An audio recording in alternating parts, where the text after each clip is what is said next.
Hello everyone, and welcome to this year's opening night for Show Some Skin Emerge. We are so excited to be back in person with you all after 2 very long years. My name is Ashton Weber, and I'm the executive producer of this year's show. 3 years ago, I was sitting in these very seats attending my first Show Some Skin. It was the spring of my freshman year, and I was blown away by the honesty of the pieces. It felt like, for the first time in my Notre Dame experience, I was seeing people tell the truth about this place. Sometimes the truth is joyful, and other times it reveals deep pain.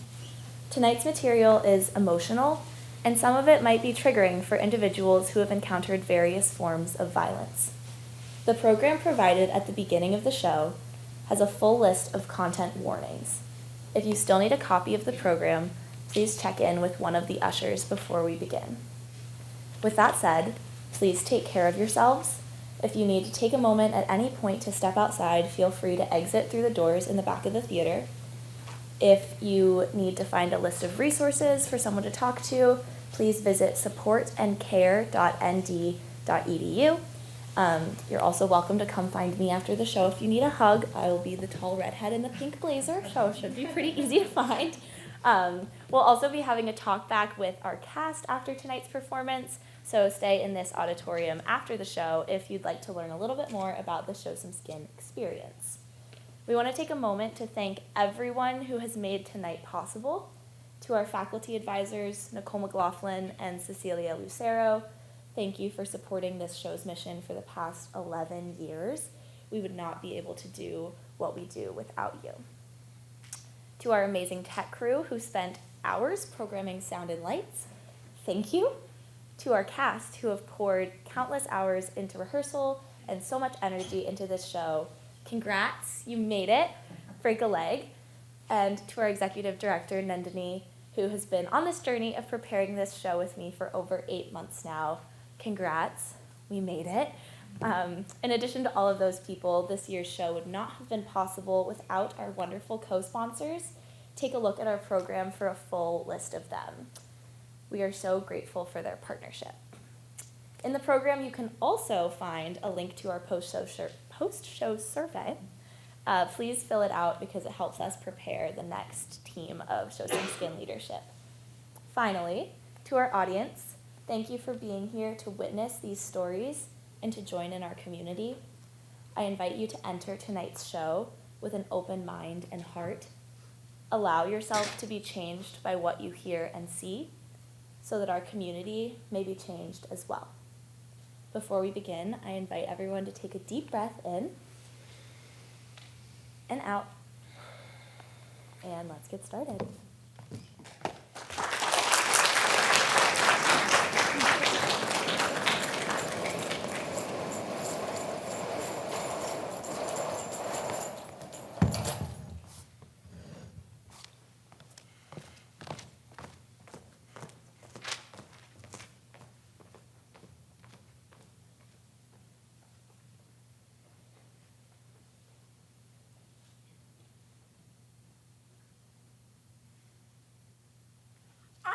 Sure how to start this kind of thing, but here it goes. So I walked into class and my white male professor, I know it's always a white male professor. Anyway, my white male professor was telling the entire class on why he felt the weight of the department was on his shoulders.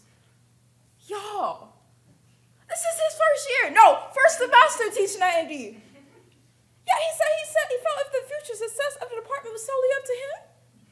Why? Because he's a white man who's got a white savior's complex. And that's all fine and dandy.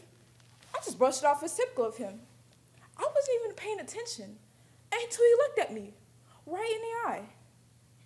Now keep in mind, my class has about 8 people in it, and I'm the only person of color. That's right, not just the only black girl, but the only person of color. I digress, that's a different problem.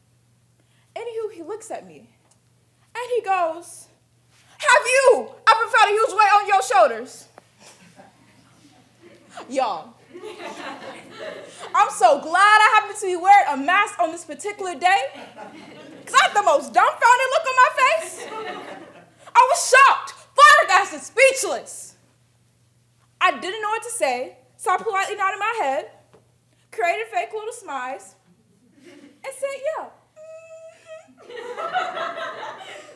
I just would have never expected for this man to look at me, the black girl, and he doesn't know this, but first generation student, and unironically ask me that dumb question. That's the problem. He doesn't know anything about me or the struggles I've been through, and he asked me that. Not to say that I've been through anything so horrible, but come on! I'm a black woman. What weight am I not carrying is the question. Later, I talked to my counselor. I started singing at UCC. I love her, by the way. She's another black woman, completely had my back. So she goes, yeah, that's a microaggression. I pause.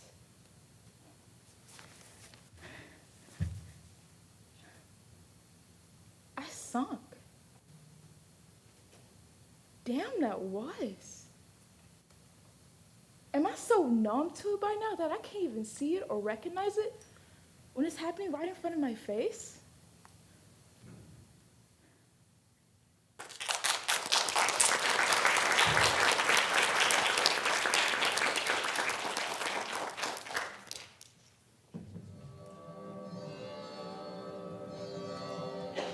I learned a lot at Notre Dame, but one of the biggest lessons I've learned is that I should never, ever show that I'm a mess.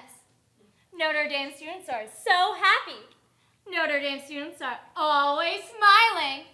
I learned from the very best, a dear institution of Notre Dame. If you were to dare strip away the gold on the dome, you would see the racism, homophobia, sexism, and classism. If you stripped away my smile, you would see the crushing weight of going to the school.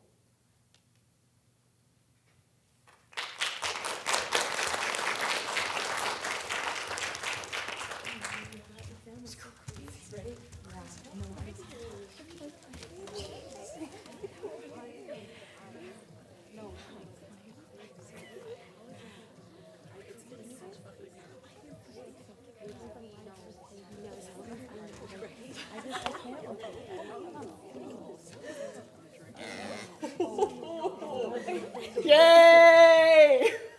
He yells his drunken face is close enough to smell his breath. In the first second, an overwhelming need to hide takes hold.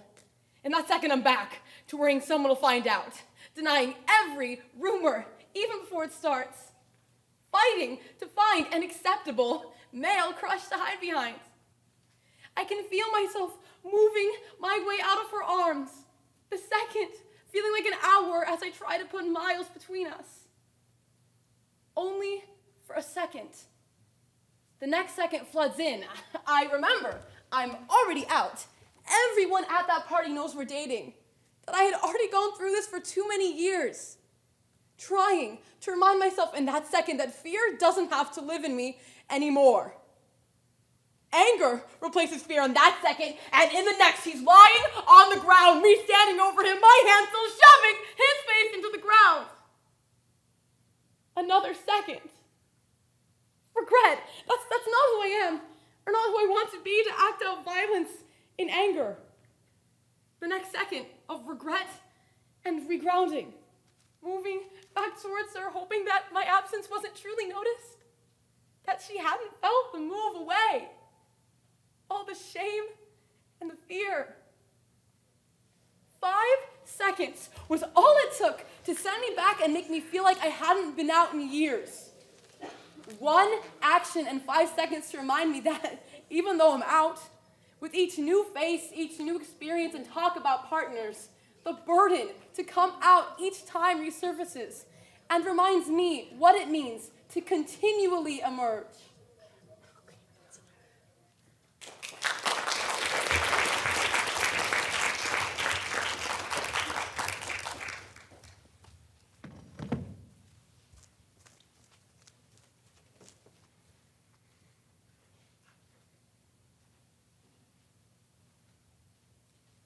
Man, Sundays really are scary. I'm not sure who came up with the phrase, but I'm pretty sure it rings true for just about every college student. Everyone experiences the impending dread of catching up on schoolwork, in addition to the mental idea of just getting your shit together.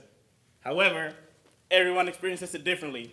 For me, I usually just crash in my common room futon Saturday night. When my roommates come bustling in to start their day, noon quickly approaches. I had to gather the courage to transfer my limp body of my loft to bed. I try to maintain that sleepy state to easily fall back to sleep, but I usually just end up tossing and turning for another hour. Depending on the weekend, my state of peaceful sleep could last until midnight Sunday night, mid-afternoon Monday, or even once or twice to my utmost pleasure, Tuesday morning. When my friends ask and my roommates see me, they become accustomed to assume that my hangovers are incrementally worse than most people. If the sleep continues past Sunday, I think they choose to guess that the sleeping disorder I talk about is probably more fact than fiction. I try to convince myself that I have a rare case of hypersomnia, or that I really do drink way too much on the weekends, which I guess are partial truths. But what I neglect to tell them is that this repeating pattern in my weekly routine is really just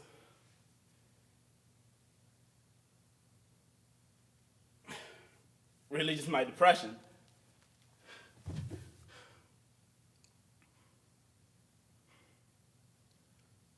As much as I would love to gloat about my intense periods of peaceful sleep, I would define this day-spanning sleep as more an existential grogginess. I go through 1 or 2 hour periods of shit sleep, followed by the tossing and turning for another hour. I'd reflect on the bad decisions I made during the weekend, the mistakes I made during the week, and my inability to find any real purpose in my life. So the scariest parts about my Sunday is that they always seem to last longer than just Sunday. There's a scary Monday, and sometimes there's even a scary Tuesday. I still feel the weight of all my academics, extracurriculars, and social burdens.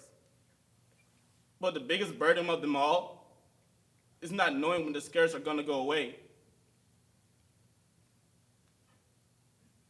So if you're a loved one, have ever experienced the Sunday scaries? I don't have a cure for you. This is actually a call for help. Because I know that they'll return for me every weekend. And I'm afraid that one day they'll return and never go away. I choose to stay in bed because although I'm not too religious, I pray that I don't wake up.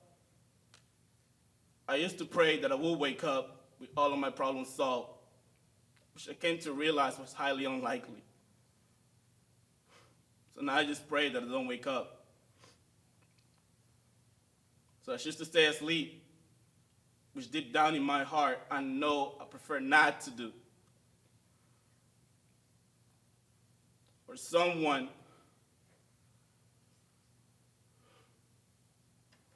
anyone finds a way to make my weeks a little less routine.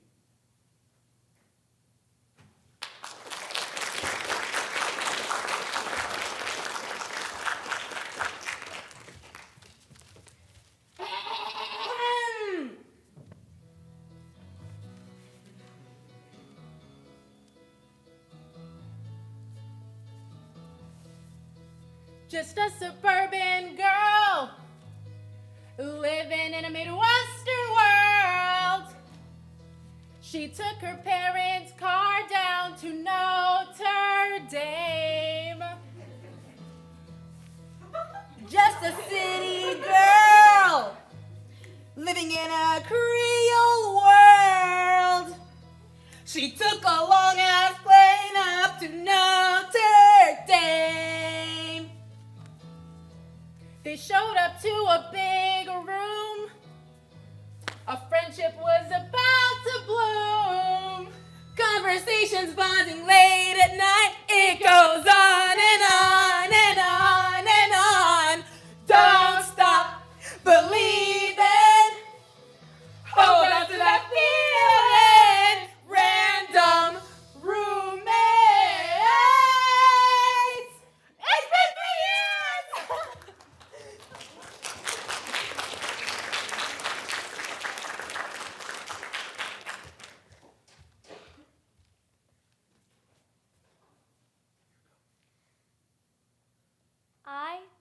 and from stainless steel plates engraved with names and dates of old weddings. From my father's forbidden fountain pen and my mother's heavy handbags. I'm from the streets of Bombay, tucked away in a triangulation of a mosque, a church, and a temple. From what we called a colony, a remnants of the Brits perhaps, but I'm from freedom. I'm from the rusty shield-bearers' branches guarding our gates, whose small yellow flowers rained on us before the monsoons hit.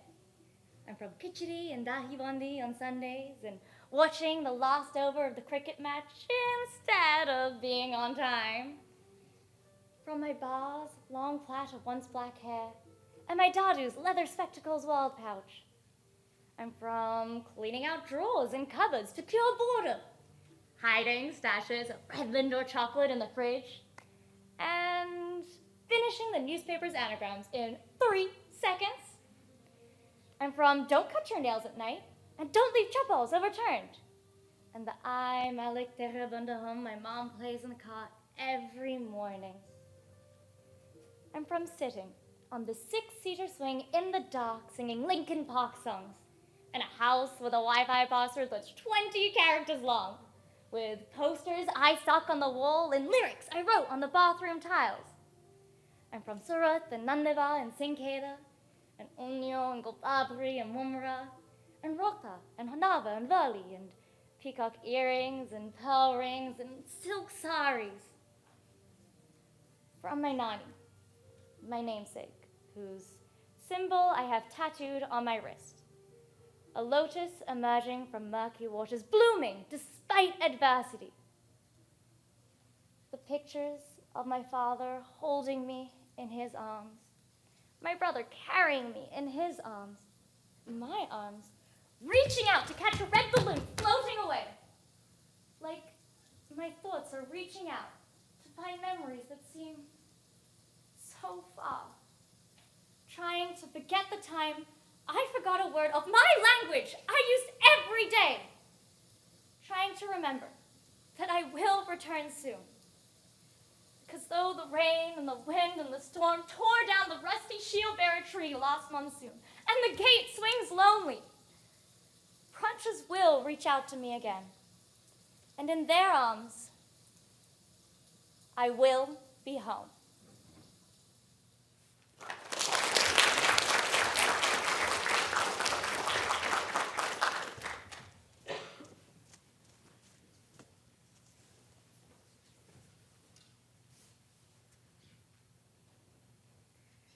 My choice to use financial aid award money for my personal expenses throughout the year. Because even though my family's poor and I couldn't get the same MD experience without this money, after all, I could just get a job and rich people are misunderstood as having handouts when we are actually the same. Oops, my bad. Oh, and it is my choice to use financial aid award money for my all of the year. It is my choice to not act as queer because even though I was afraid of fallout or hatred, especially on a Catholic campus, nobody cares if you're gay or not. Blah, blah, blah.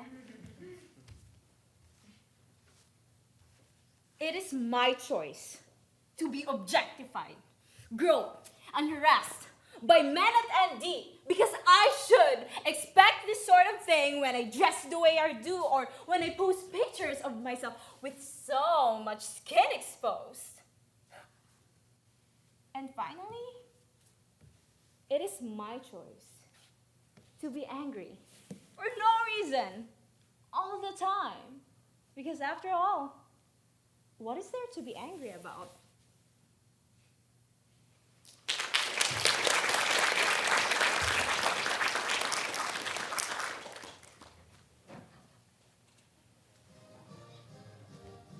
The Notre Dame Manual for How to Be a Force for Good.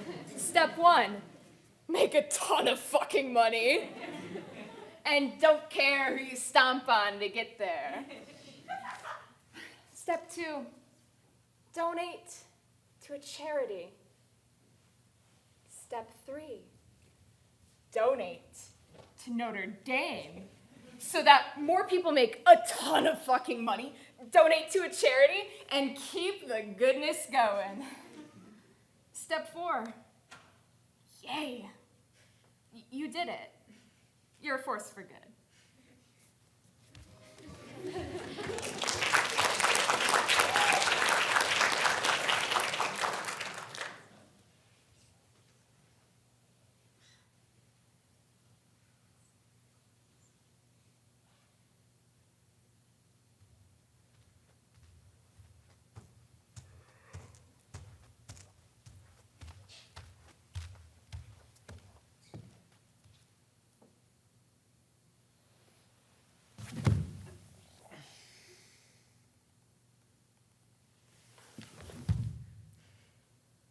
I'm tired!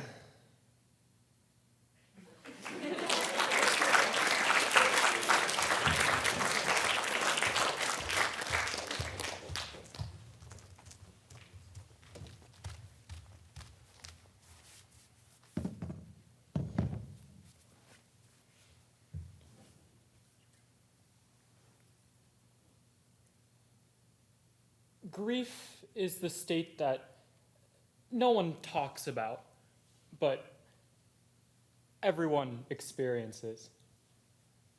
3 years ago, I would have told you that grief was beatable, but I couldn't have been more wrong. In the start of 2019, my father began experiencing unexplained changes in behavior. This, coupled with a reinvigorated abuse of alcohol, made his behaviors unstable and dangerous. Over the course of 9 months, I saw someone I so deeply loved become someone I so deeply feared. After he threatened the lives of myself and my family, I left with no notice and no time to prepare. I moved in with my grandmother, only to have our family ripped apart by legal battles over custody rights and financial arrangements.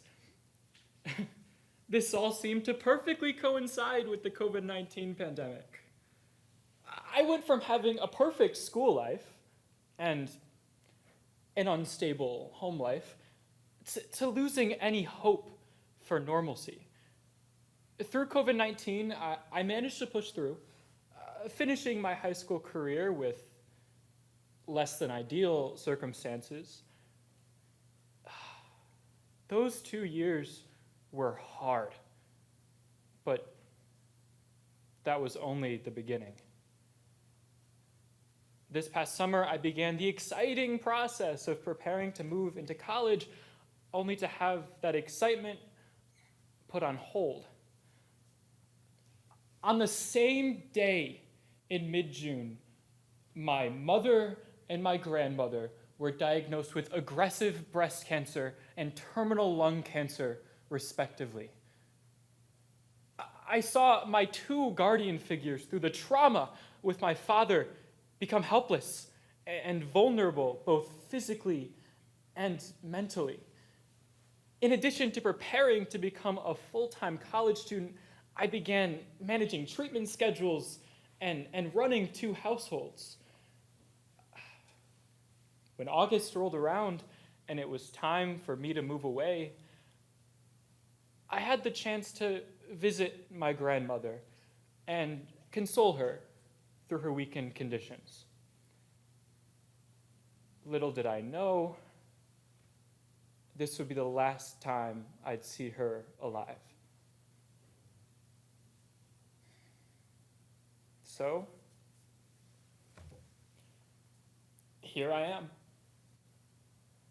A freshman at Notre Dame who's lost people, relationships, security, financial support, and many of the things I thought were most important.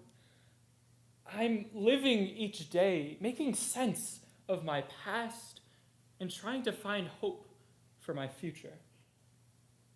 I now know what the world of grief looks like. We're all grieving, but wear masks to hide our pain. I emerged today on fire with a desire to tear down the facades of our most shared and humane virtue, grief. The study of grief support has not just become my interest, but my life. Whatever you may be grieving, I invite you to be honest about it. I promise you that you will never feel so empowered than when you're vulnerable. So I share this story with you today, wading through my own sea of pain, trying to shift my tides of grief to the tides of hope. I see a possibility of brighter tomorrows, and I'm hoping that you do too. So, whatever you may be going through, no matter how hard it may be, I hear you, I see you, and I want to make things a little bit easier for you.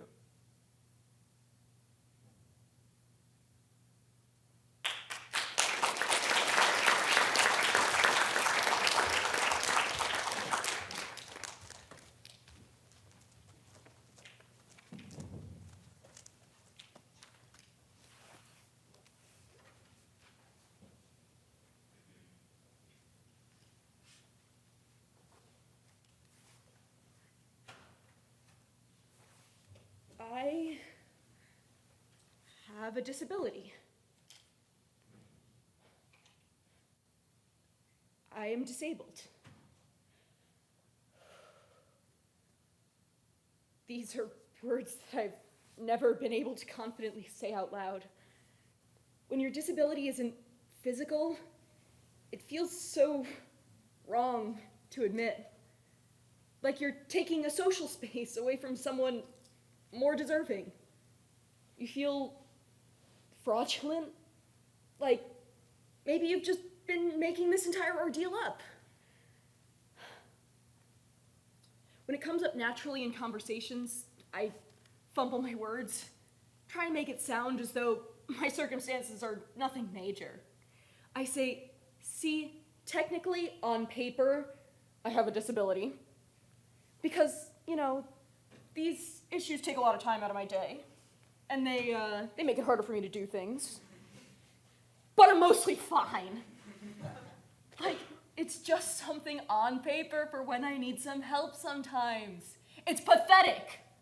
I go around gaslighting myself, telling myself that if I really wanted to, I could just shake the illness out of my ears and finally go about the rest of my days as neurotypical.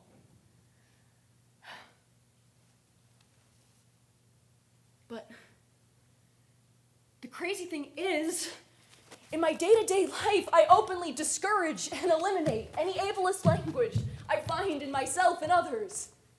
I uplift my friends and family when they're going through struggles related to their personal abilities.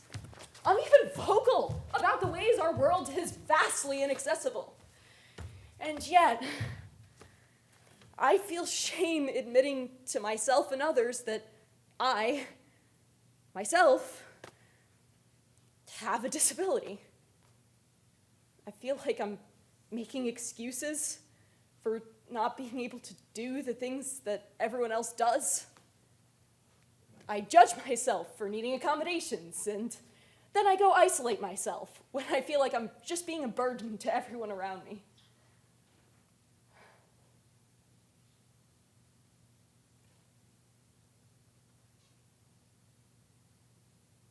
I am a monster to myself. But I would never treat anyone else this way. When it's someone else's problem, I can easily go, oh, that's ableism, and it has to stop. But what I put myself through is ableism too. Internalized, yeah, but still ableism. It's a disservice to myself and the community for which I advocate. I'm disabled, and I am perpetuating ableism. I can't keep living this contradiction. I can't keep living in self-hatred. I want to be proud of who I am and what I can do. I don't ever want to diminish my value as a human because of society's shortcomings. I've decided to look inward, to see what no one else can see, and to emerge a self-respecting, justice-oriented individual who also has a disability. That's easier said than done, but I'm no stranger to things not being easy.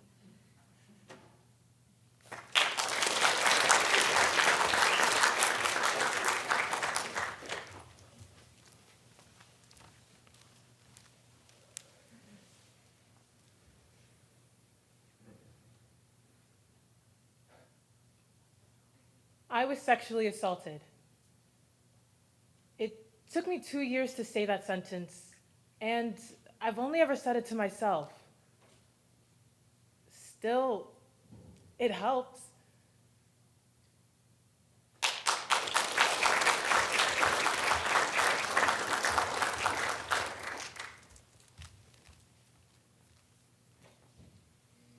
To the professor who thought that fall 2020 was the perfect semester to run your course like some academic boot camp, who couldn't possibly care less about the lives of your students, who, in response to my request for an academic accommodation that I had every certification and justification to redeem and that put me in a position no short of demeaning to request, demanded that I prove myself to you.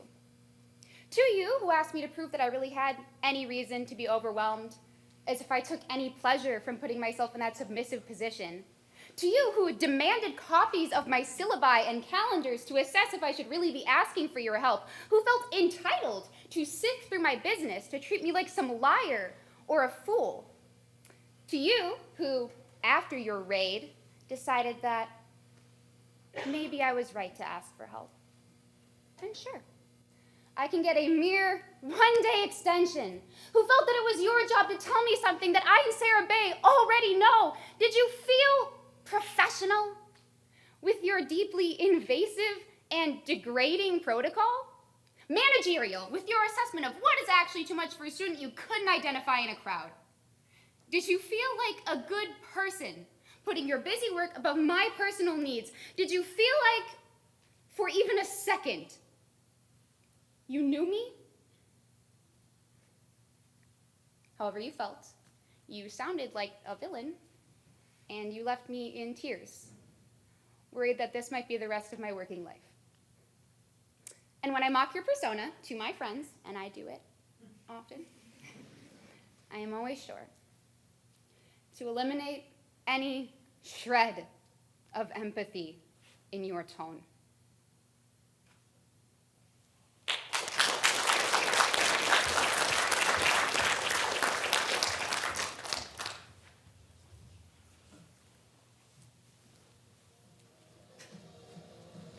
I went to my dorm's tailgate, and I went to grab a burger.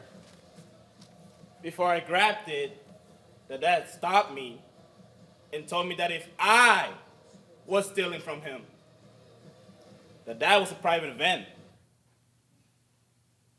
All my friends had grabbed burgers before me. All my friends were also white.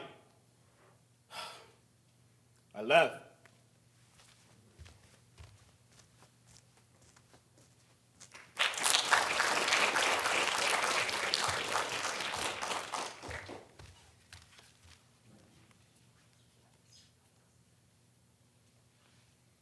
I don't want to be eye candy.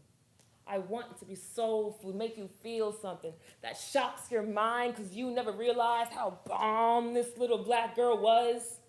I don't want to be just another pretty face to look at. I am much more than that. I provide the world with something they never knew possible, something unique. My smile is the sun, my walk is a new rhythm, so no, I am not eye candy. I'm not sweet. I'm passion. I'm a new idea. I am a beautiful black girl with a positive purpose. So no, I am not eye candy. I'm that good feeling letting you know that you can do anything. I am the voice that represents many. I represent all the positive, all the optimism that there is every day. I am a sister. I am loving. So no, I am not eye candy. I'm River Bright. I'm that new song you can't get out of your mind. I'm sweet tea that rests your nerves. I'm calm and soothing. I'm a friend. I'm a power light. So no, I am not eye candy. I am an African goddess and you are royalty too. I am never forgotten, for I am always in the back of your mind. So, no, I am not eye candy.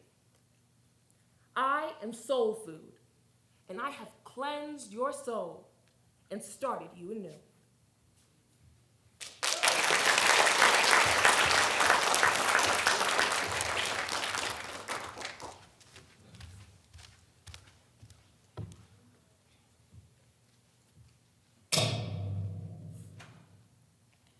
Growing up, I was always told I was beautiful. Well, specifically, I was cute. Such a pretty daughter. My goodness, they could not get over my beauty. I would thank them shyly. Most of the time, the gratitude was pulled out of me by my mother. I never fully believed them. How could I? It was nice to hear, but it obviously wasn't true. Beauty was bouncy thin curls or long straight hair and everything in between but nothing beyond. Beauty was soft hair you can braid in class while the teacher read 1 fish, 2 fish, red fish, blue fish. It's 1 dainty nose, 2 pink lips, rosy red cheeks, and sparkling blue eyes. All of which I had none. So when I developed my first crush in the 2nd grade, I knew there was no way he'd ever love me back. I didn't have the bouncy thin curls or light blonde locks the others had. My hair couldn't be taken out of its stiff braids to be played with. My nose was too flat, too wide. My eyes were the color of dirt, just like my skin. But time moves on, and regardless of whether I liked my body or not, it kept growing and growing and growing until one day at my regular checkup, the doctor had something new to say. I heard it over the next few years in its various forms. Overweight. BMI too high. A little over the average for her age. Unfortunately, I was smart enough to understand what it all meant. Fat. Too fat.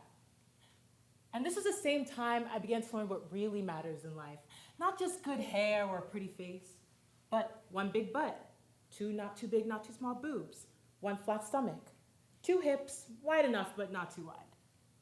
And so, I didn't matter. And I tried and tried so fucking hard to please the doctor, because nobody wants a stubborn patient. To bring peace to my mother, because nobody loves an ugly child. To be included. No one likes the awkward fat girl. And so I played all sorts of sports, went to all the practices, and yet the scale wouldn't budge. What was wrong with me? Until finally, I felt things beginning to change. My face became skinnier, my pants became too big, my sweatshirts became a little bit more oversized. Finally, I was beginning to matter. I was beginning to emerge from this abyss of self-hatred and dysmorphia. Until it stopped. I'm sorry, truly, I'm sorry. I know you want this story to have a happy ending, but I never made it. No, not fully. When people tell me I'm beautiful, I know they're lying. They're just being nice. I know it isn't true. How could it be? I know some say that outward beauty isn't important and that looks don't matter, but it obviously does. And those who don't think so are clearly the beautiful ones. I know because I know what life is like without. Like a black hole, it's suction pulling at you despite your attempts at confidence and self-love. claws of self-loathing just grasping onto you. And even if you sometimes manage to rip out of its grasp, its scars remain an ever-present reminder. Because how can the moon explain to the sun how it feels to not shine? How can the mouse explain to the lion how it feels to not roar? How can the stone explain to the rose how it feels to not blossom? They'd never understand. I know I'm supposed to fight this somehow and overcome, but how can you emerge from a dungeon that's been chipping away at your entire life? I really wish I could offer you a message of hope, but how can a lamp shine if it's lost its light? How can you generate hope from the hopeless? Maybe you think it's stupid. It doesn't matter. Or the classic, everyone is beautiful in their own way. But for us, the unbeautiful ones, we live in a world of people who don't understand because they are the ones that are celebrated. They are the ones that are loved. And so for us, well, for me, I sit in the background and wait until the day I fully fade away.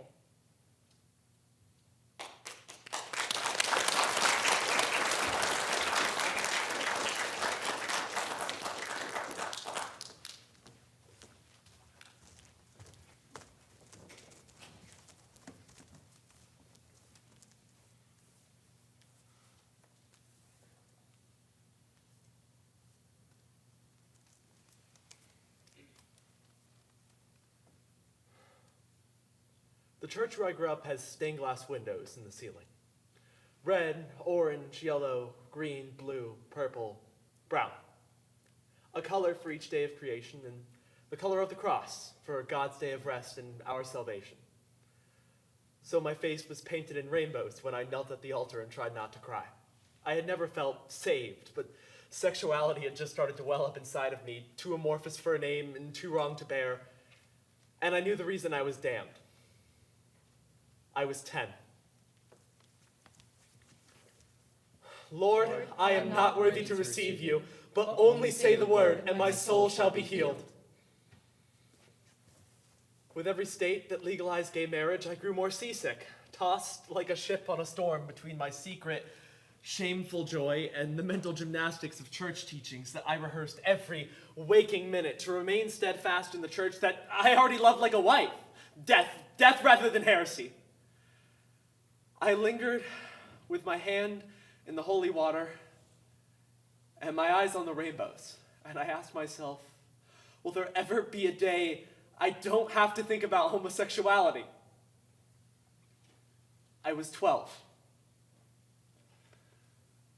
Kyrie eleison, Kyrie eleison, Christe eleison, Christe eleison, Kyrie eleison. Kyrie eleison. A few weeks before I started high school, they fired 2 female teachers for marrying each other. My friends started to come out to me, slowly, secretly. Hey, don't let the teachers hear my pronouns. We can't hug too long. Is anyone watching us, or can I take a breath for the first time in weeks? There's a second set of unwritten rules for the friends at school you thought were gay.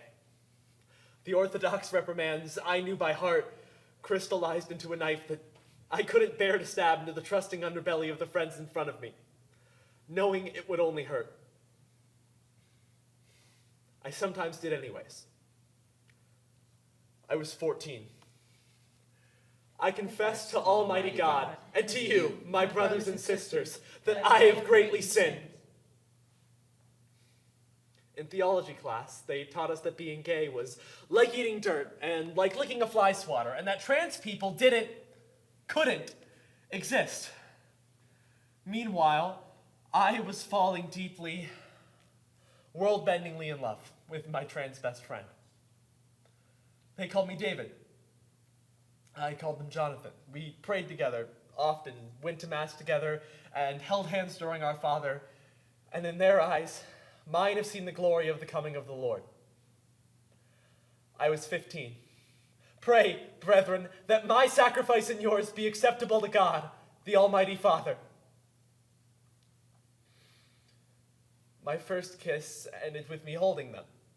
The one I called my soulmate, but couldn't bear to call my partner, while they sobbed, and I, with a rare clarity of mind and conscience, whispered we had done no wrong. We had done no wrong. I was 16. It is right and just. It is truly right and just, our duty and our salvation, always and everywhere, to give you thanks and praise. I was 17. My first love, already decomposing unmarried, when I finally decided to stop playing mental twister and admit that I am bisexual. And the weight of all of that denial sloughing off under the shower water, washed away by the word, as the world sharpened into high definition for the first time. And when I asked God how he felt about this, he huffed the same laugh all my friends did. Good of you to finally catch up. I was 17. Through him, all things were made.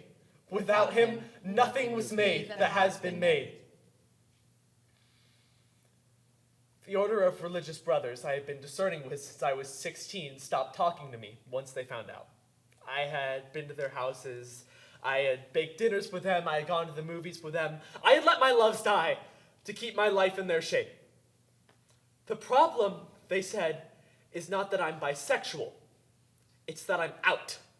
See, gay people ought to serve the church as examples of celibacy and obedience, but only in theory. Never in the flesh, where they actually have to look at us and see God in our lives. I was 20. Remember, O Lord, your church, spread throughout the world, and bring her to the fullness of charity. An article comes out in the Rover, as one does every year. It doesn't faze me. It's tame and mild compared to the things that I've been taught and that I've read, to the things that I've thought and even said. It has nothing on the fears I fight every day, that the colors of my flag are the sign of the beast, that my sincerest efforts to carve out a theological justification for my people will damn us all, that happiness is a trick and love a trap. And then I go to exalt Eucharistic adoration. And I realize, with a gentle start, that the soul-deep peace I feel on my knees before the Lord is the same peace I feel with a man's head on my shoulders, his fingers drawing lazy circles on my arm. I read back the poems I wrote in high school, and I know as certainly as I have seen miraculous healings and exorcisms, that the peace I felt then was an experience of the Trinity, burning its way from the inside all the way out. Taste and see the goodness of the Lord, that even my failed queer loves show me the face of God more clearly than all my many theology classes. I am 21. You are indeed holy, O Lord, and all that you have wrought rightly gives you praise. For through your Son, our Lord, Jesus Christ, and through the power and workings of the Holy Spirit, you give life to all things and make them holy.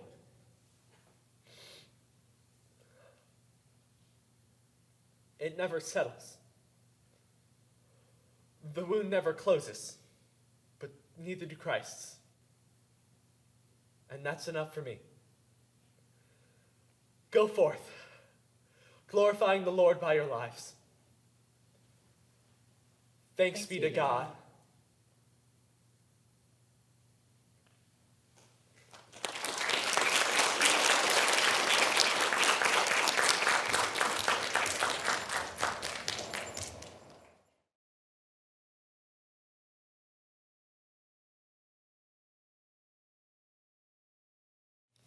She is resplendent. I came out of the closet and right into her arms. Not everyone is so lucky to be so quickly showered in love, but I can only be joyful and thankful. She makes me coffee, she writes me poetry.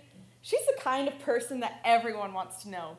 The kind that solicits wows from mutual acquaintances when I mention that we're dating. She is brave. She always speaks her mind, and the strength of her convictions is admired by all. She is funny. She has a killer wit. It still feels like every time I can make her laugh is a little miracle. She's smart. I guarantee she's smarter than you. She is kind. I have shown her things that I thought I would never let her see, and in response, she has only held me tighter. She is good. She is good. We are good. We are good. I must insist upon this point because there are some that, in theory, don't agree. Obviously, they don't see us. When some refuse to see our joy, they also refuse to see the truth. She is good. I am good. We are good. We pray to God, and He loves us because He is good. I am asking you all to trust me and to trust my conscience and to trust my experience in love. It is good. I would know. Don't pretend to know better than me by writing this off as sin. Look at me. Look at her. Truly see us. We have been given grace. We have been given joy. We have been given authentic love. We are resplendent. Don't look away. We are good. We are beautiful. We are true. We are glowing.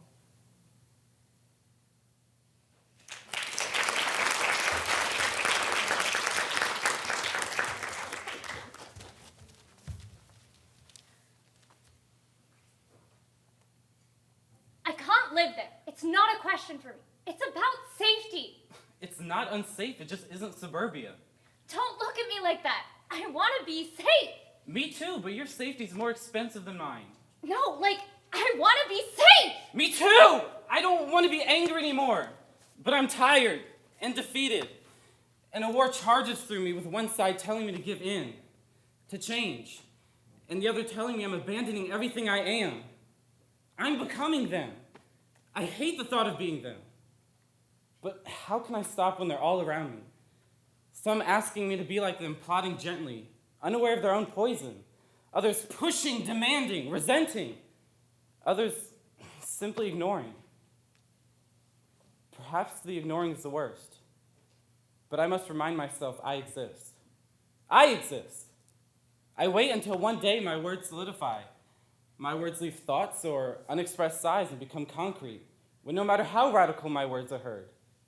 Because now, I feel no matter how loud I yell, these words just remain thoughts trapped in the prison of my mind. These words, to those who would never understand, are so inaccessible that it appears I speak a foreign language. A language marked by poverty. A language christened with shoes with holes, with suitcases and cramped bedrooms, with nights spent in the car, nights spent outside the car looking for gas money, with church-delivered food and confused conversations. The first times I sat with people who hadn't received free and reduced lunch.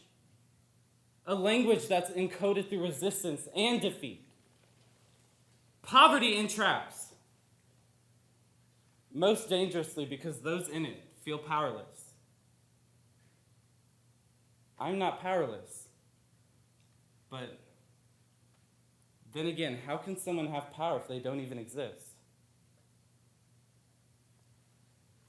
I'm trapped between poverty and privilege. And right now, I have too much of both.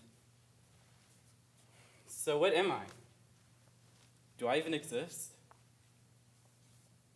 We're taking our lives into our hands. I just want to feel safe. I can't argue, because living in her world, I will never feel safe.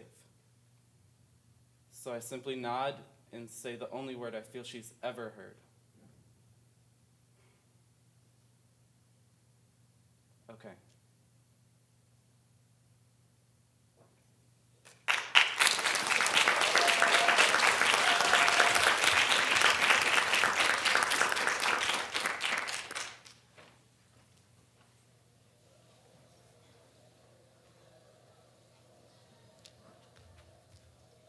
Oh, don't mind me.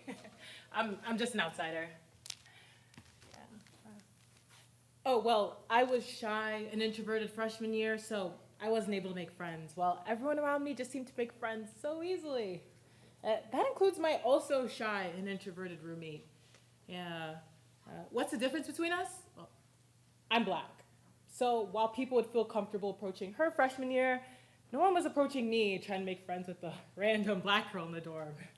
And later, my so-called friend said, yeah, I was scared to approach you. You seem like one of those black people who hates white people.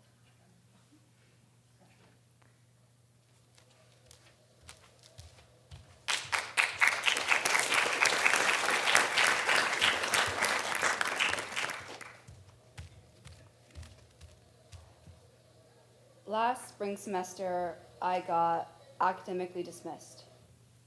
I know it may sound painful and maybe even traumatic, but at the time and now, I feel numb to it. Almost like it did not happen, like it was a bad dream. Although I got accepted back, if I don't change my study habits, I may be academically dismissed from the university again if I don't meet the GPA requirements of academic probation. I have been trying to figure out what went wrong and how to not repeat it. I came to the conclusion that I was so focused on working on organizing and advocating on campus during the Black Lives Matter movement all of last year that it became an unhealthy escape from my responsibilities of schoolwork since I found little to no meaning in my classes at the time. To add on to it, COVID last year had me so anxious for my health since I already have heart issues from past chemotherapy treatment. I was in online Zoom courses all year and did not learn enough to pass despite my intentions to do well. I was working on the student committees that were reforming the Diversity Council with Aaron Hoffman-Harding and other student leaders and administration to meet the calls for change for diversity and inclusion here at ND.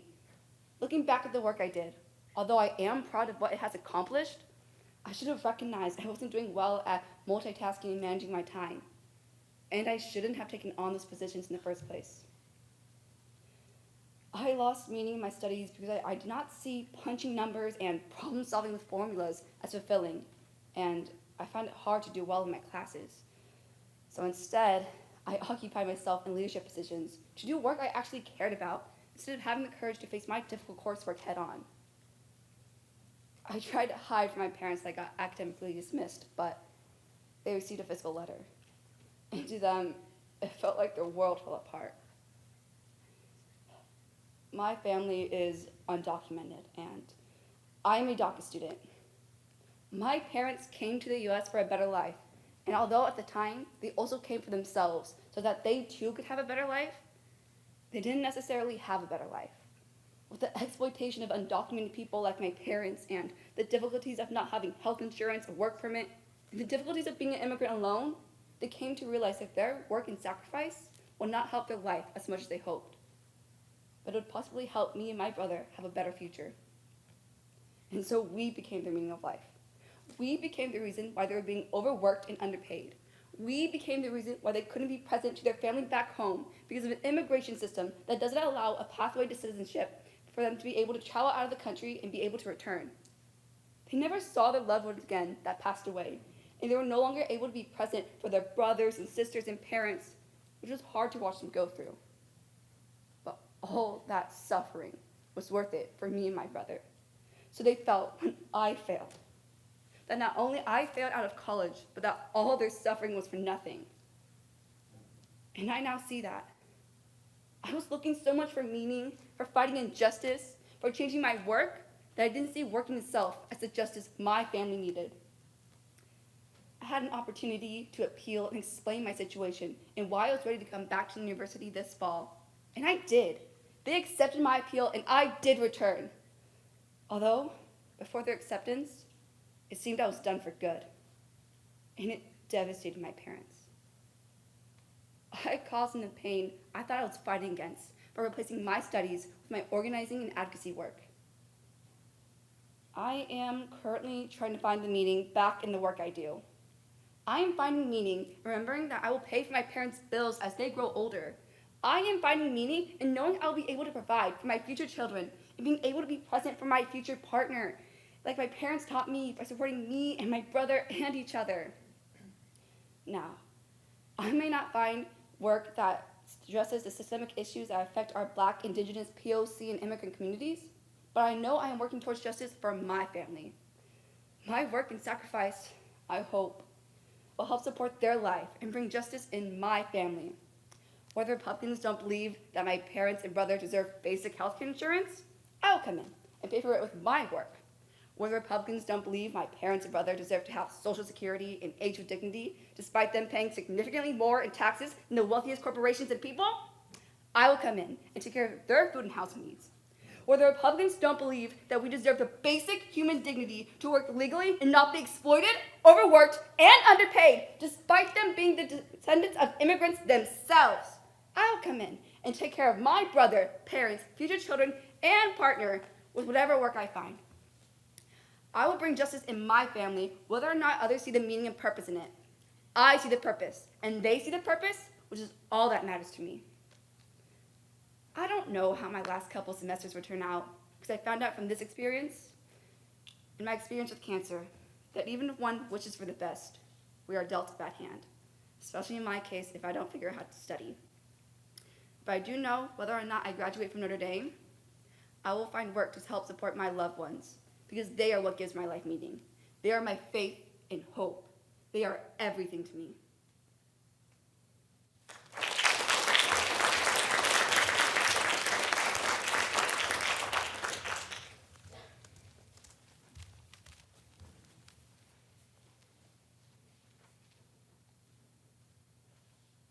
After 5 years in prison, I believed myself a changed man.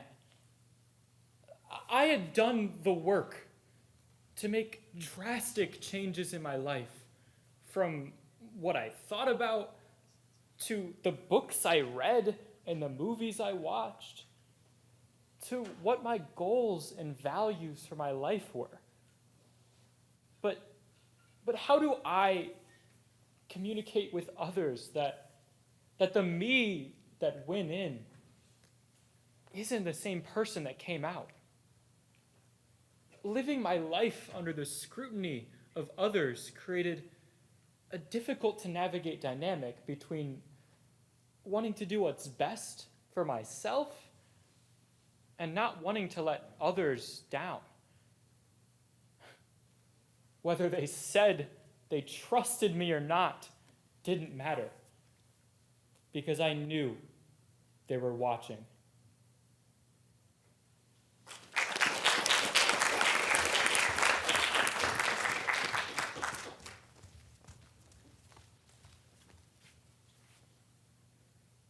Don't you miss college?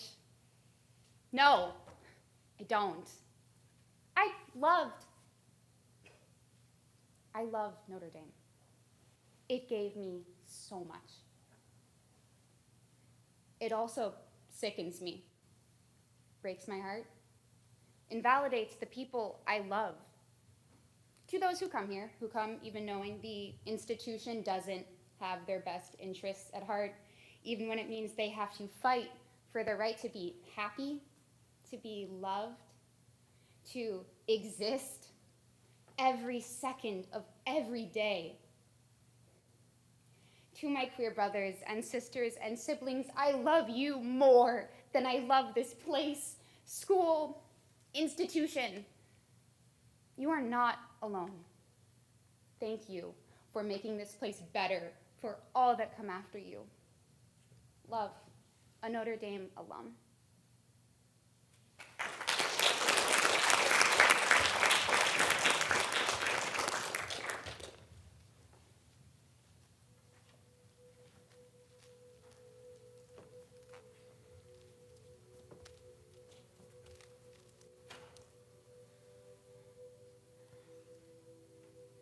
I feel betrayed. This place that raised me now makes me afraid. This place where I prayed for not quite a decade now cuts into my heart and my mind like a blade. Do they think I can't palpably feel their shade? They know that I've strayed from the girl I was taught to be up to 12th grade. They awarded me accolade after accolade, got me into Notre Dame, so they say. But what price have I paid? I'm drowning in a never-ending sea of shame. Discovering my voice has never been so delayed. They took parts of me that they had no right to take. I think about hell every single day. On my young mind, they prayed and sought to persuade of a strict doctrine that could never be swayed. Are these talks about love all just a charade? In practice, their love looks a lot more like hate. From thinking like this, I was always forbade. I am the sinner. I am to blame. Who am I once all these beliefs are unmade? I'm a disgrace. I have no identity that I can claim. I will never be the same. I'm not sure I can stand this pain. But what if I stayed, happily obeyed the version of Jesus that had been portrayed and never emerged from the place I was made? I could have avoided this massive cascade, the feeling of living my life in a haze, wondering if my damnation awaits. I know that I've strayed. It's been 12 months since I've confidently approached God and prayed. Have I disobeyed? I don't want my conviction and passion to fade. I'm always afraid, my anxious mind constantly feeling the weight of my sins to the point where I think I might break. I would do anything not to feel this way. But what if I stayed? If I stayed, I'd have missed out on the life that I've made. Religion is not just a game to be played, it's a friendship with someone whose love is so great that they take all the pain and pick up the pieces of my broken state. And they give me the grace to allow myself to turn the page and to let myself be newly embraced by the people who love me and accept me today. Because I'm not a disgrace, and my life is not a waste, and my past is not something that can be erased. It has to be faced. But who I am now doesn't have to be based on a worldview that no longer has any place in my life. It's time for confusion to finally be replaced with peace and respect for the struggle I've faced. And if certain aspects of who I was are falling away, they weren't meant to stay. I am allowed to grow and to change. And even if sometimes I feel the ache of the struggle that's followed my grand escape, I'm not trapped in 10th grade. I have support now. Friends who love me on my very worst days, on the days when I'm absolutely drowning in shame and the tears seem to endlessly run down my face. They can't just make everything go away, but they can hug me and tell me that I'll be okay. And I know that I am loved. And that's enough today. Enough to know that I was right not to stay. And the funny thing is that now, when I pray, I thank God that I got away.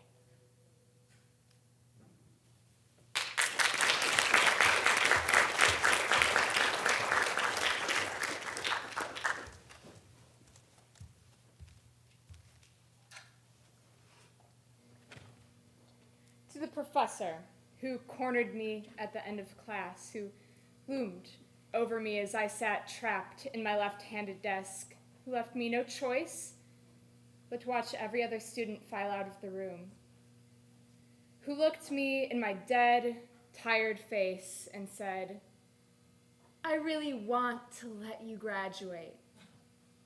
To you, who dared to passively smile as my eyes glazed over from psychological exhaustion, who saw my poor attendance and participation as a personal attack rather than a cry for help, who thought it wise to wave my future just out of my reach, knowing I was nearing the point of self-destruction, knowing it took everything in me to even get dressed, knowing things about me that I wouldn't dare share with just anyone. Did you feel strong standing up there, threatening me with failure? Did you feel interesting with your PhD and your tenure track as I scrambled for my bachelor's during the worst year of my life? Did you feel put together, putting down your weakest student? However you felt, you looked ridiculous. And you left me in tears, worried that this might be the rest of my working life.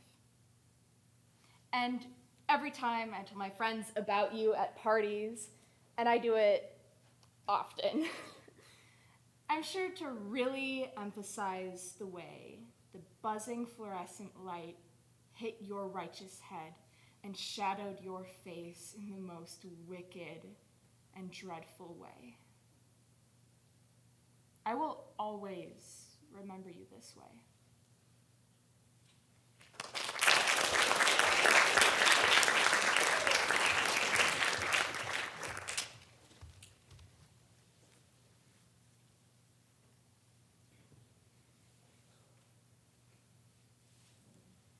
The most fucked up part is how happy it's made me.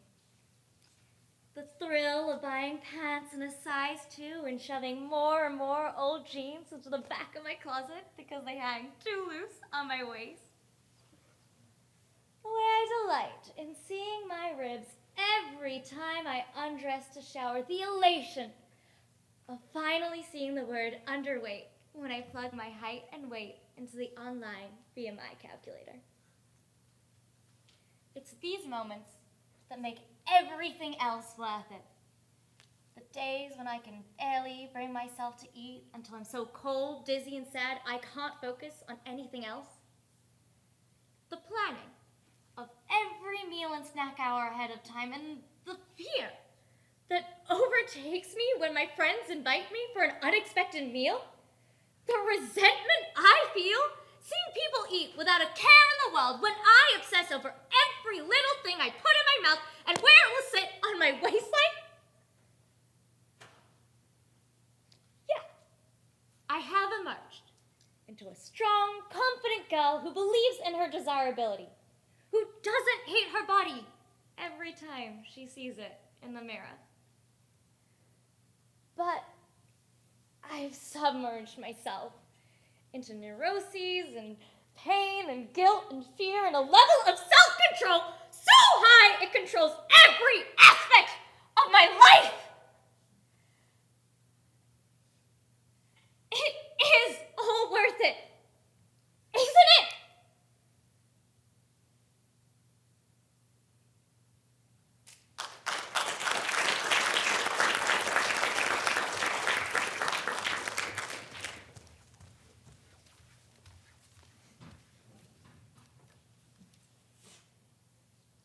We were studying in the library when I found porn on his phone. He'd been addicted since we were sent home by the university in March of 2020. I'm glad I forgave him, but I am angry at men. When I walk around on campus, I feel naked. When I look into his eyes, the hundreds of images and videos he's seen stare back. I'm scared of my wedding night. My camera roll, filled with happy memories and anniversaries, is stained with his lies. But I forgave him. He is more than the hurt he's caused me. Have hope.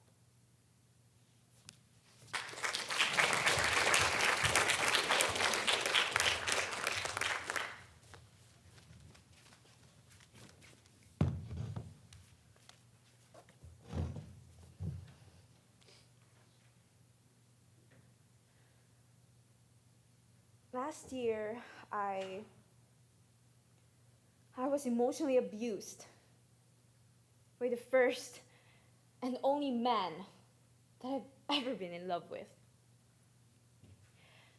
It took me a year to accept that I have in fact been abused. It's funny because I spent so many times advocating for survivors, telling them that they're valid and that they are not to blame for what happened. But I don't want to be someone who's been abused. I don't want to give someone the power to tell me that I was overreacting. And most of all, by accepting the term survivor means that I have to acknowledge all the damage that he has done. That it was real. That the girl writing this isn't the girl before I met him. Not for a long shot. And it would mean that I could never talk to him again.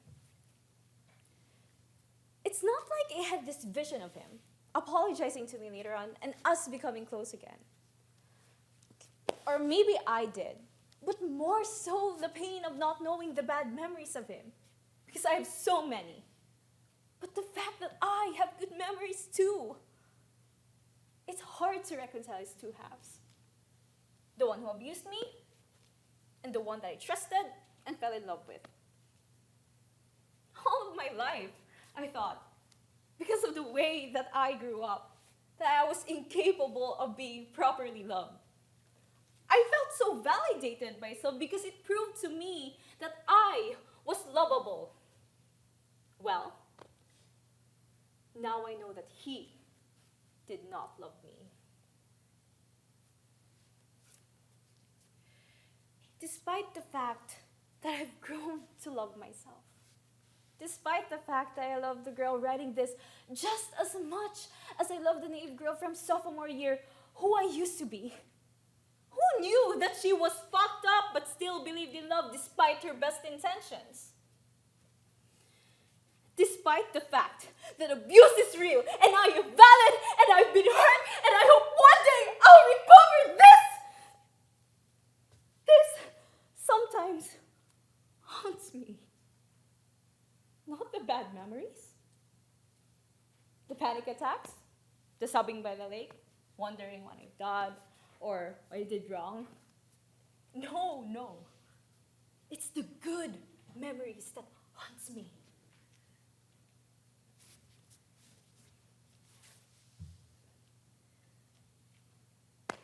I want to end this piece by saying that I have emerged and have accepted the term survivor and have been healed.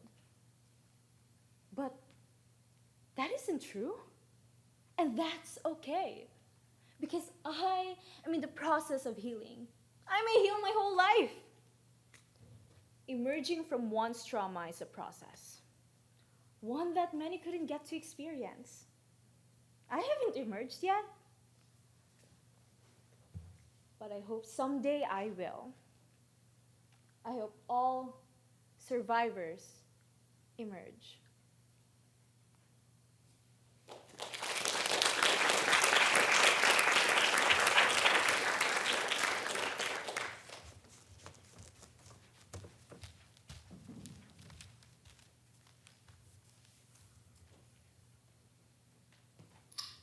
I press the icon to look for the patterns.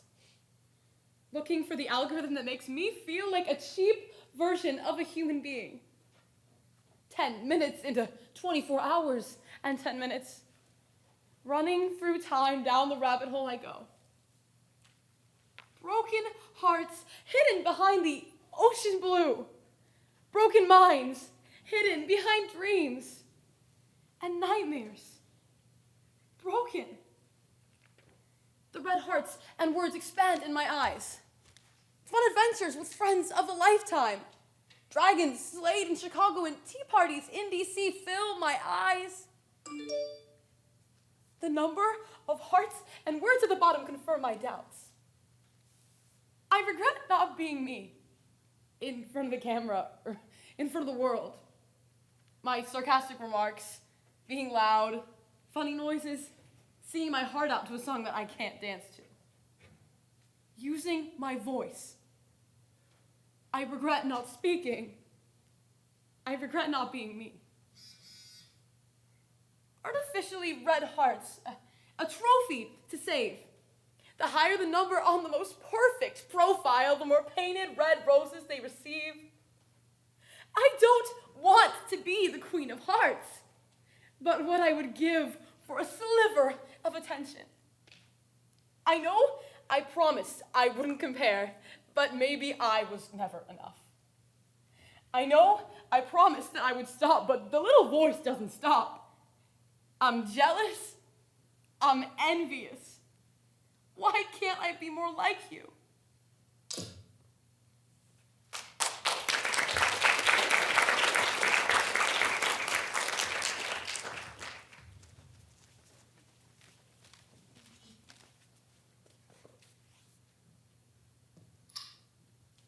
One of the most melancholic feelings is when you have all these things, these words that you want to say to somebody. Not serious words, but words that don't mean a thing. Something that reminded you of them. A song they might like, a joke that they would only find funny. And it's not like you couldn't say it. You could easily go to your messages app, search his name, compose a text, and he would read it, and he would respond. Because he loves you in his own fucked up way. Because he thinks you're fine, this is fine, everything is fine. But it's that you shouldn't say it. Because everything you say to each other is placing you backwards on your path from ever recovering from him.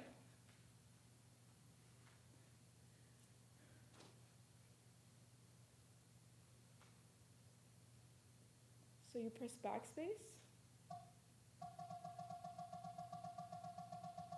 until there's nothing left to say.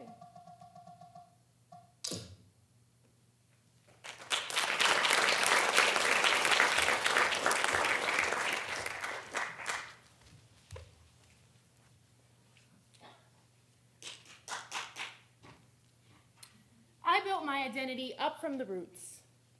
As a biracial girl living in a place where I pass for the default, I am automatically just a little less than. Somehow, the clean lines and cascading locks of pristine cul-de-sacs and white picket fences must have skipped a generation. Maybe I just came out a little worse for the wear. No silken, long, jet black braids for me either. I fail on both counts. And so I burnt my lineage into stock straight submission, or tore it out in clumps from the roots. If curled, only in the acceptable way. Manicured with intention. Left to my own devices, I am unacceptable in public. So I must, at least, conceal my misfortune. Nurturing is an act of defiance I didn't know I deserved. It took weeks, months, of actively seeking the tools I needed to properly take care of my hair. I didn't have a tutor in my identity, no guiding hands praying over my own. So it was a labor of my own self-love that pieced a routine together, that actively reprogrammed my perceptions of beauty, that put the straightener away for the last time. My lineage stretches as far back in time as from the observer to the edge of the universe. My hair needs not be humbled before you.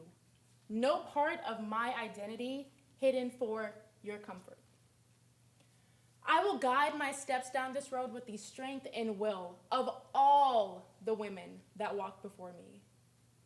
I will measure my power like Samson, confidence flowing with each curl that was and each one to come.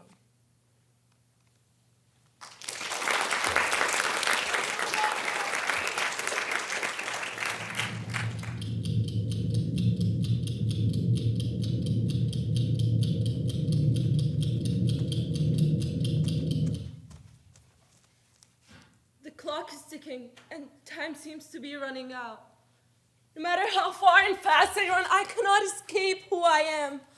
I cannot escape the memories of a little girl who grew up surrounded by violence.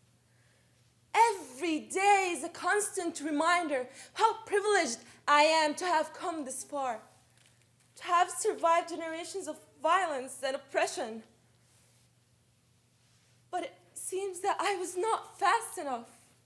The tide keeps dragging me under, my wings being constantly clipped. This overwhelming feeling that I do not belong is eating me alive.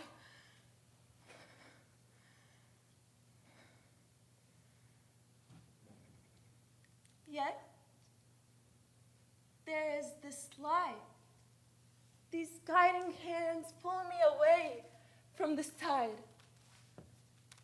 Yes, time is running out, but the memories I am making will last a lifetime. I have learned to push against the tide, to care for my wings and fly. I am no longer caged, no longer confined to a predetermined future. I am free to determine my own future. I have grown, learned from my mistakes and experiences. This is the start of an era, the start of a metamorphosis. My emergence from being a naive little girl to a young woman willing to fight for her dreams. Dreams of giving her family a better future. Dreams of helping her community. Although there are tides constantly trying to drag me under, I will fly free from them, fighting for my freedom. The constant challenges that I face remind me of how strong I am, of how far I have come. And maybe one day, my wings will help others fly as well.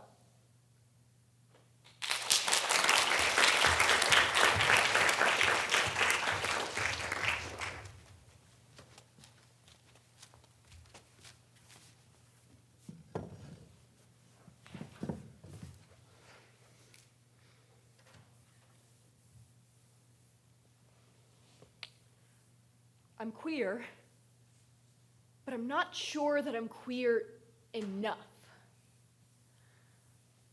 In fact, I don't really think that I'm enough of anything. I don't date enough. I'm not having a lot of sex. I don't even have very many crushes. When I hear my friends talk about people that they're into, I can tell they're feeling something that I'm not feeling. Or maybe just not letting myself feel? I don't know. Well, I'm not aromantic. I know that for sure. And I'm not asexual. I can say that with total certainty. Still, I feel like these parts of myself are muted. I see a hot person or someone I think is cute, and I just end it before it started. I don't know why. Maybe it's fear, maybe trauma, maybe insecurity, whatever the reason. I hate it. I'm in my 20s. I should be making out with strangers, dating around, having sex, getting to know what I like and what I don't like. Right? I mean, I'm not getting any younger. At some point, I have to start living, whatever that looks like. My muted romantic and sexual life had me feeling like a total imposter in queer spaces. Like, how do I know I'm queer if I have yet to prove that to myself? Why don't I feel gay as hell? Why don't I feel that raging hypersexuality that everyone else seems to feel when they're tipsy in a crowded club? Why don't I want to go to crowded clubs? Why am I just a houseplant? Look, I know what you're thinking. Well, you don't have to do or want what other people want in order to live a fulfilling life. But the problem is, I do want these things. I want to someone's hand. I want to kiss someone. I want to have good sex and bad sex, and get to know what I like and what I don't like. It's just not as easy for me as it is for other people, I guess. I mean, I'm on antidepressants, I'm neurodivergent. I'm also just fucking awful with social cues. I spent my entire adolescence so taken up in my own mental health issues and familial dysfunction that I fear I just totally missed out on my chance to explore my sexuality and gender identity. And now it feels too late to even start. I just feel like a houseplant. Only, even plants have sex. Maybe. The real problem is that I'm a young person in a world that's constantly telling me that I should be getting it on. Everywhere I turn, there's love songs, dating apps, commercials selling sex, super long Netflix sex scenes. Strangers asking me about my love life. People shooting their shot in Twitter replies. I mean, is it any wonder I feel like I should be on the prowl at all times? Is it any wonder I feel like I need to prove myself to myself? Prove that I'm queer, prove that I'm lovable, prove that I'm romantic and sexual and interesting? I want to break free from this maze. I want to go on dates and have sex because I want to, not because I feel like I'm falling behind. I want to feel queer enough, even if I'm just going for a walk or brushing my teeth. I want to feel like I am enough, even if I really am just a houseplant.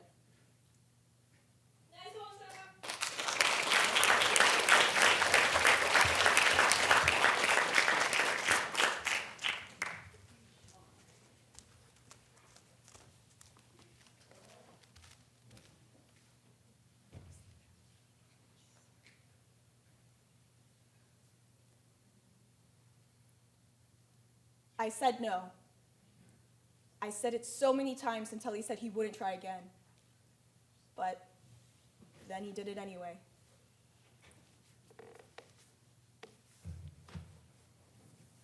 I know you've heard this story before.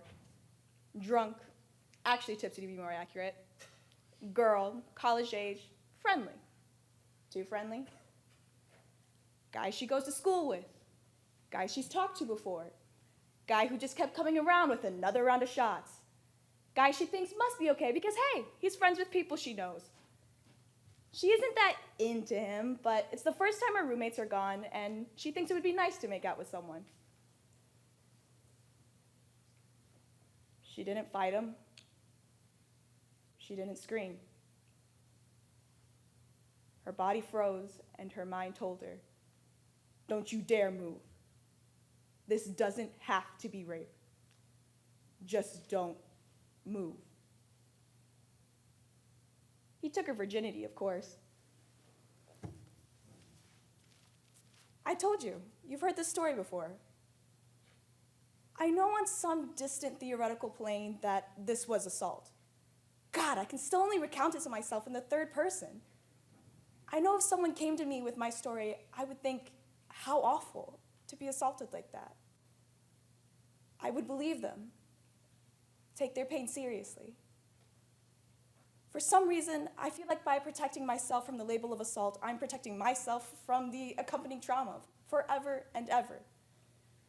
But this loophole only holds for so long and with so much weight before it ruptures.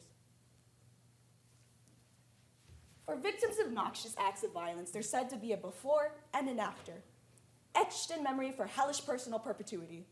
For me, the after started when I thought about his after, how there was none, how his life sailed forwards without disruption, without being branded or halved in two. And I swear to you, he thinks he's a good, decent guy. He would probably listen to this and think how awful for a woman to be assaulted like this. But this girl, me. I wasn't a freshman. I wasn't in the red zone.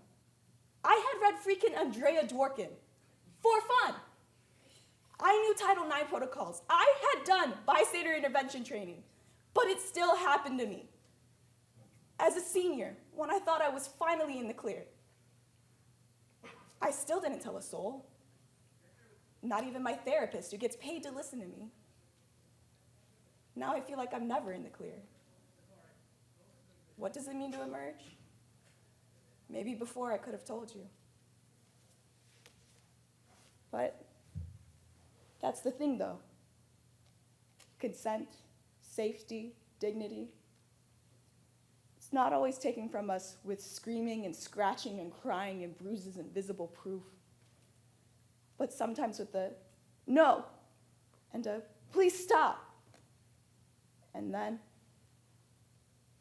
silence.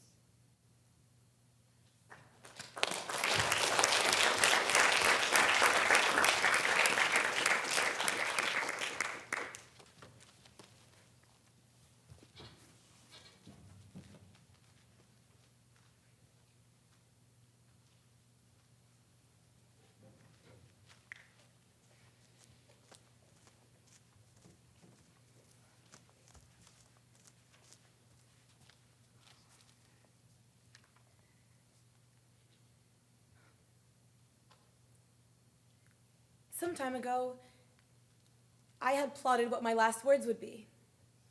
I planned to speak them, then write them down to immortalize them, and then end it all. These carefully selected words were, "You did this to me." I could tell you about the horror stories that led to this, about how I started restricting what I ate in 5th grade, the same year that I would run out of the house after a fight with my parents and escape to the woods with a knife in hand. I could tell you about 7th grade, when I wrote my will and a suicide note and researched the fastest, easiest way to end my life. I could tell you about freshman year of high school, when I hyperventilated each night and had panic attack after panic attack until throwing up was a daily norm. I could tell you about senior year, about the night I tried to end it all by crashing my car into a tree, or the morning I woke up for what I hoped and planned would be the last time. I could tell you about my first, second, and third stays at the psychiatric hospital.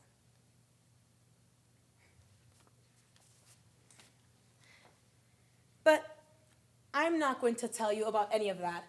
Not because it doesn't matter, not because it isn't important to talk about, but because there's more to me. Because despite my greatest efforts, life went on and got better. And so did I. Because I am still here today. And while those horror stories are part of my past, that isn't me anymore.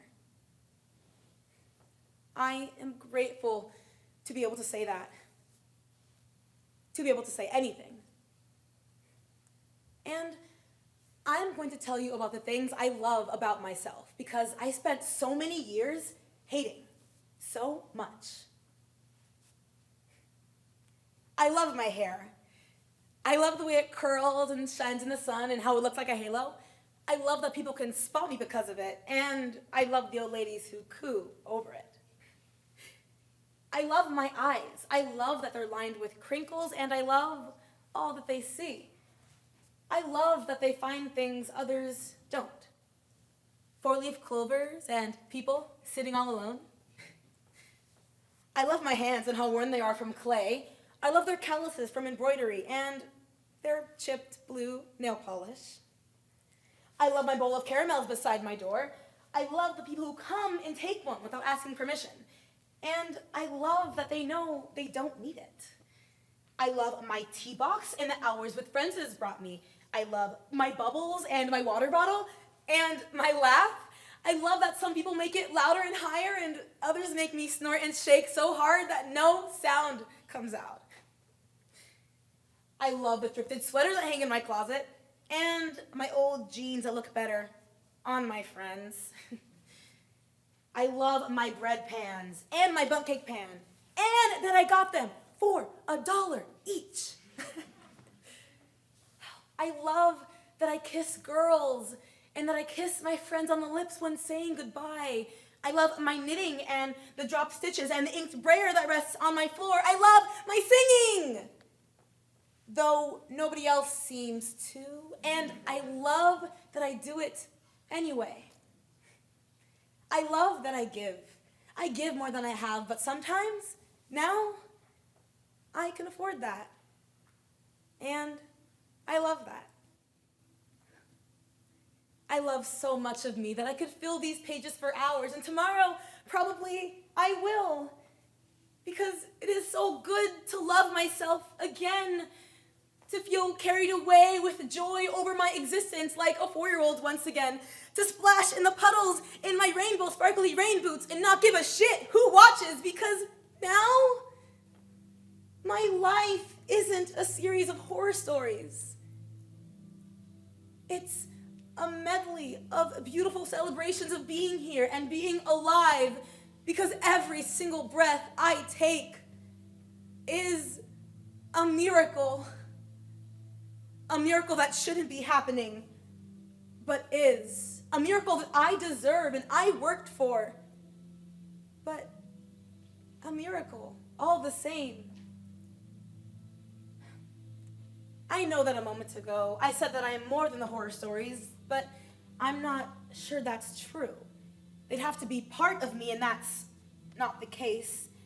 The truth is,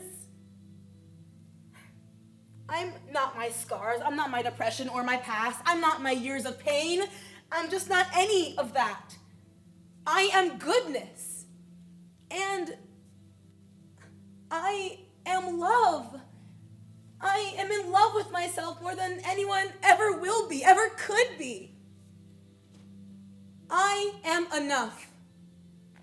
In fact, I am so enough that I make enough insufficient.